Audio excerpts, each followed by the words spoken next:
Next up, let's take a look at the adjustments panel. And I think this thing is cool for a couple of reasons. It's right over here by default, where it's going to be above your layers palette.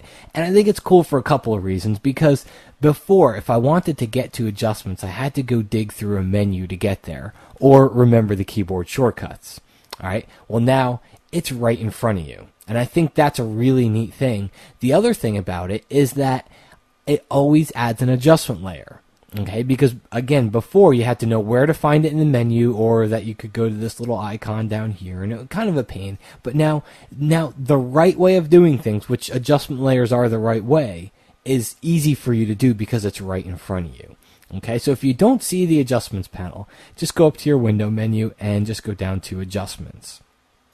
And you'll see at the top is these little icons, and they're a little bit hard to figure out at first, but just know that the name is always right up here. So as you hover over, it tells you what adjustment you're going to add. So if we want to add levels here, we could add levels, and check out what happens. It doesn't open a dialog. It opens the settings for levels right over here on the right hand side. So if you've used Camera Raw before and liked the interface, that everything, there's no dialogues popping up over your image or whatnot, everything is consolidated on that right hand side, this is the same way. All right, so I make my adjustments right over here. Once I'm done with it, if I want to get back, just click on that little arrow, and that gets you back. And take a look at my layers palette. It's added an adjustment layer for me. I didn't have to go through the menu or know the tricks of the trade to do this.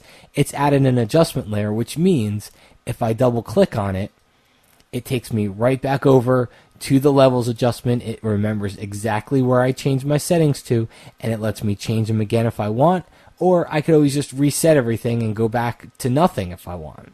Okay, now I'm going to take this and drag it to the trash really quick and just kind of compare this. If I went up to image, adjustments, went down to levels, this is what we usually got, and then this is what we always had to do. Move it over to the side. Well, you don't have to do that anymore because, again, everything's right over here. All right, so let's say we do add a levels adjustment. And I'll go in here, I'll make a few tweaks to it.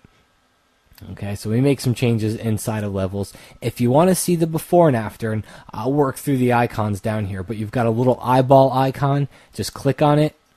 That shows you without the level adjustment, and then that shows you with it turned on again. Okay, if you want to get back, so I've added my levels adjustment, but now I want to do something else.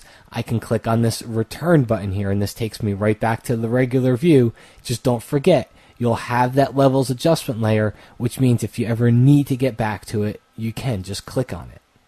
Okay, and then there's another option here which just switches you to expanded view and just gives you a larger area for your palette over here. If that smaller one was a little bit too small, and it can be depending on what adjustment you're using, you can switch between the expanded view and the smaller view. Now the next one, this one's pretty interesting here. So what I'm going to do is actually let me jump forward to another button over here, which is the trash can, which means, you know what, I don't want this levels adjustment anymore. I'm going to click on the trash can. It gets rid of it, and of course choose don't show again, and just hit yes. So that the next time it's not even going to pop open that dialog. It'll just get rid of the adjustment. But let's say that we want to convert one of the photos over to a black and white. So I'm going to use the move tool and just move this top layer over toward the right a little bit. And maybe I'll actually come in here and just very, very quickly, I'm going to take my eraser tool and I'm going to go to my brush picker up here and use a very large soft edge brush. And I'm just going to erase the sides. I could do this with masks and compositing and all that, but really all I want to do is show you all my windows. It's not all I want to do. Sorry. Here we go.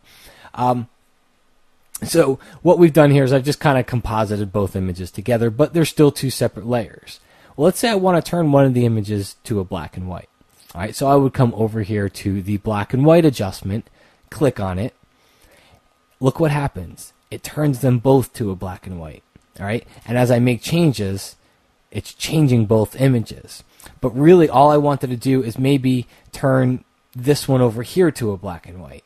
Well, if you go down here to these little circles, what they do is it says this adjustment affects all layers below. Click to clip to the layer. So watch what happens when I click on this. See what happened? it just affects the layer directly below it now. It doesn't affect all the layers. It's created a clipping group here. So you can see that little arrow. It's saying this one just affects this guy right below it. And if you don't want it to, if you want to get it back to the way it was, just click on that icon again, and it's going to affect all layers below it. All right. And as we go through some of the other buttons here, you'll see the next one here, press to view previous state. You can just click on that. And what you're doing here is it's actually just showing you previous states of some of the changes that you're making inside here. So if I click on that and then click again, see how it just kind of shows me where I had it before. And when I let go, it shows me where I have it now. And I don't like that, so I'm going to move it back. All right, and then when we get back here, if you want to reset your changes to back to the default, so back to the settings that were in this dialog when it first opened, just click on that reset button, and everything goes back to the way it was when you first opened the dialog. Not so useful with the black and white. I'm actually going to delete that one, but very useful when you get into something like, let's say, curves. I come inside here, I make some changes.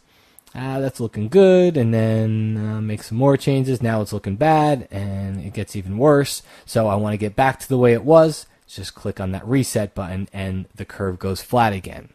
Okay, so that's your adjustments panel. Don't forget, if for some reason it happens to get hidden, or did you just accidentally closed it or something like that, you can always get to it right under your window menu. Just go down to adjustments, and it's a regular palette. So everything is done inside this palette. It's just like any other palette that you're used to using inside here in Photoshop.